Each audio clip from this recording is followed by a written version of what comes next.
ओम नमः शिवाय। सभी भक्तों को जय श्री राम। आपका सवाल था कि पहले अनुभव हुआ करते थे, अब अनुभव बिल्कुल भी नहीं होते। यह सवाल आपका था।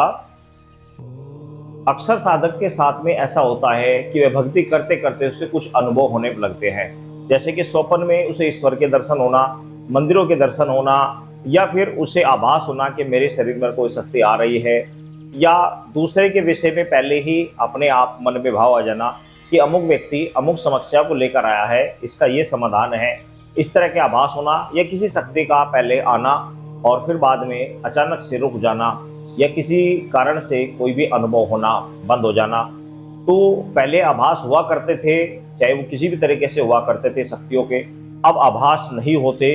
क्यों नहीं होते, क्या कारण है, किस कारण से आप समस्या में घिर चुके हैं, इसका क्या समाधान है, ये सभी आज मैं आपको बता रहा हूँ। क्योंकि इस तरह के केस अक्सर मैंने बहुत देखने में आ रहे हैं मेरे सामने। इस तरह के केस, उसके पीछे क्या कारण सबसे बड़ा होता है तो वो मैं आपको बता दे रहा हूँ। देखो, 90% भक्तों के साथ में ऐसा है कि उनको देवी शक्ति से वचन प्राप्त नहीं है। मेरी बात को ध्यान से समझना। वो भक्ति करते हैं, भक्ति करते करते कोई देवी शक्ति प्रसन्न होकर, कोई देवता की शक्ति प्रसन्न होकर उनके साथ आ गई है, उनके ऊपर मेहरबान हो चुकी है, उनको रास्ता दे रही है, उनको दूसरे के विषय में अवगत करा रही है। लेकिन उन्हें स्वप्न में आभास करा रही है, स्वप्न में उन्हें दर्शन करा रही है, लेकिन उस शक्ति का उन्हें वचन नहीं है। उस शक्ति का ना ही तो गुरु के द्वारा कोई वचन मिला है, ना उस शक्ति के द्वारा वो वचनों में बंधी हुई है। तो ऐसी स्थिति में क्या होता है कि आपकी जो भक्ति है, आपकी जो सिद्धि है, वो अधूरी है, पूरी नहीं है, क्योंकि आपका उनसे वचनबद्ध नहीं हो पाई है, इसलिए वो शक्ति अधूरी है।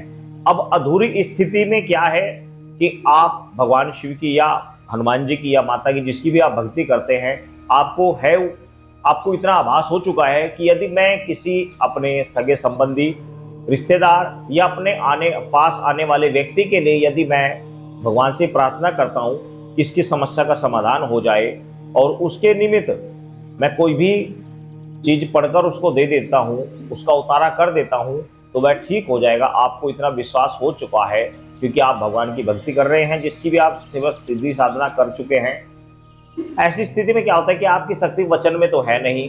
अब आपने ऐसे व्यक्ति का के लिए भगवान से प्रार्थना करी, जिस व्यक्ति के ऊपर कोई समस्या थी, कोई प्रॉब्लम थी, आपके जानकार था, या आपके पास कोई पूछा लेने आया था, या आपके पास जड़वाने इत्यादि आया था, और वह व्यक्ति ने ऐसा कुकर्म किया हुआ हो, ऐसा भयंकर अपराध किया हुआ हो कि जिसे देवता भी रुष्ट हो, बहुत ज्यादा रुष्ट हो, और आप ऐसे व्यक्ति के लिए भगवान से प्रार्थना कर रहे हैं, ऐसे व्यक्ति के लिए आप उतारा कर रहे हैं, उस समय आपकी जो शक्ति है वो आपसे रुष्ट होगी। कारण क्योंकि आप वो आपके वचनों में तो है नहीं, और आप ऐसे व्यक्ति के लिए प्रार्थना कर रहे हैं, आप ऐसे व्यक्ति के लिए आप उनके ऊपर दबाव बना रहे हैं, जो व्यक्ति बहुत गलत है, जिस व्यक्ति ने बहुत ही गलत किया हुआ है, ऐसे व्यक्ति के लिए आप उस शक्ति के ऊपर दबाव बना रहे हैं, तो वह शक्ति आपकी रुष्ट हो जाएगी, आपके पास आपको रास्ता देना बंद कर देगी।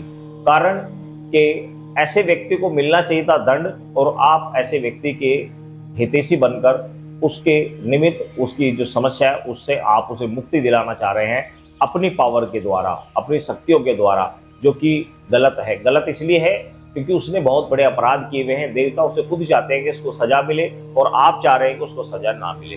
तो ऐसी स्थिति में भी शक्तियां अक्सर रुष्ट हो जाती हैं। या फिर ऐसा कोई व्यक्ति जिसके ऊपर कोई दिव्य शक्ति आ रही है, कोई भूत प्रेत जिन-जिनात इत्यादि कोई आ रहा है, आपने सोचा कि कोई जिन-जिनात भूत प्रेत आदि है और मैं इसको झाड़ूंगा तो ये उतर जाएगा, या इसके ऊपर से कोई चीज उतार कर डाल दूंगा तो ये तुरंत उसके ऊपर से उतर जाएगा। आपको कॉन्फिडेंस है, आपको विश्वास है अपने ऊपर।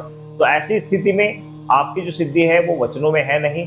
मान लिया आपके पास पावर आई हुई है सिर्फ 10%, सिर्फ 10% शक्ति की पावर आपके पास है, और आपने ऐसे व्यक्ति के ऊपर हाथ डाल दिया जिसके पास पावर 50% है, तो अक्सर ऐसी स्थिति में आपकी सिद्धि, जो थोड़ा बहुत अनुभव होता था, वो भी आपका बिल्कुल समाप्त हो जाएगा।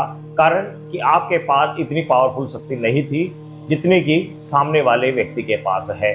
तो हमेशा जब कभी किसी व्यक्ति के बारे में देखें, किसी व्यक्ति के बारे में कोई चीज छेड़े, किसी व्यक्ति के ऊपर से कोई उतारा करें, तो इस बात को पहले जांच ले, समझ लें कि दूसरे व्यक्ति के ऊपर कैसी पावर है, कैसी शक्ति है या नहीं है, नेगेटिविटी है या पॉजिटिविटी है, कई बार ऐसी बड़ी पावरफुल शक्ति जैसे कि माता मदन्नन, मैंने अक्सर साधकों के साथ में ये बहुत बड़ी समस्या देखी कि माता मदन्नन रूप बदल कर बैठी रहती है, अपना अलग रूप दिखा देती है और साधक सोचता है कि ये भूत प्रेत है और वो उसके ऊपर मंत्र इत्यादि फूंकने की कोशिश करता है, मंत्र इत्यादि फूंक देता है।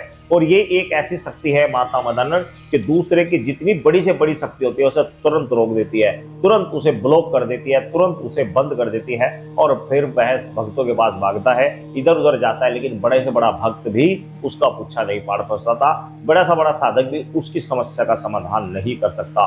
तो इसलिए इस चीज का विशेष ध्यान रखें कि यदि आपके सामने कोई व्यक्ति आ रहा है, कोई लेडीज आ रही है, तो ये ध्यान रख ले पहले कि उसके ऊपर कोई ऐसी महाशक्ति तो नहीं है, ऐसी कोई शक्ति तो नहीं है जो रूप बदलकर उसको परेशान कर रही है, आप उसको डरा रही हो, धमका रही हो। धमकाती है उसके कुकर्मों के कारण ही, परेशान करती है उसके कुकर्मों के कारण ही। कोई भी देवी शक्ति ऐसे किसी को परेशान नहीं करती, वो जब करती है जब उनका कुछ निकलता है और समय पर आप लोग नहीं देते, तभी वो परेशान करती हैं, अन्यथा ऐसे कोई किसी को कोई भी शक्ति परेशान नहीं करती। तो ये वो स्थितियां हैं, ऐसी स्थितियों में यदि आप अपनी शक्ति का प्रयोग करते हैं तो आप फंस जाओगे। ये जब तक आपके ऊपर आपको कोई शक्ति मेहरबान होकर वचन नहीं देती, तब तक आपको ऐसे बड़े कार्य में हाथ नहीं डालना चाहिए। और यदि किसी के ऊपर से उतारा करना भी है तो आप अपने इष्ट के जो मंत्र हैं उस मंत्रों से उसके ऊपर से कोई भी चीज उतार कर, कपूर इत्यादि उतार कर, जयफल इत्यादि उतार कर नीचे उसके आप भेंट दे दें तो वो ठीक है, उपाय हो गया ठीक है, नहीं हो गया तो ठीक है। लेकिन जोर जबरदस्ती ना करें कि भाई मैं उतार दूंगा, मैं ये कर दूंगा, मैं वो कर दूंगा। ऐसी स्थिति में आप फंस जाओगे, आपकी शक्तियां हमेशा के लिए ब्लॉक हो जाएगी, आप कोशिश करते रह जाएंगे, वह शक्ति कभी नहीं खुल पाएगी। तो इस चीज का विशेष ध्यान रखें। सभी भक्तों को जय श्री राम।